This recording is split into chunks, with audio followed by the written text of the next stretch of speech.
সকলকে জানাই শুভ সকাল। চলো আজকের দিনটা শুরু করা যাক।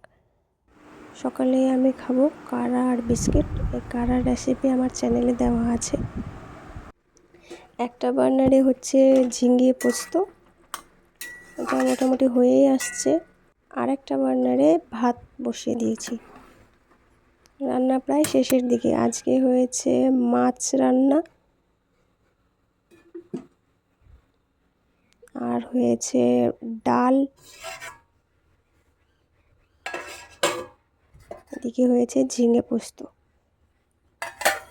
আমি এখন দুপুরের লাঞ্চ করে নিলাম। পরে সন্ধ্যায় আমি একটু বাইরে গিয়েছিলাম, একটু কাজ ছিল। সেখানে একটা ছোট্ট বাচ্চার সাথে দেখা হয়েছিল। বাচ্চাটাও দেখতে খুব মিষ্টি।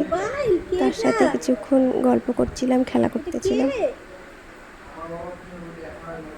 ও মোবাইল চালিয়ে যাচ্ছে আর তারপরে রাতে কর্নেটো খেয়ে ব্লগটা এন্ড করলাম।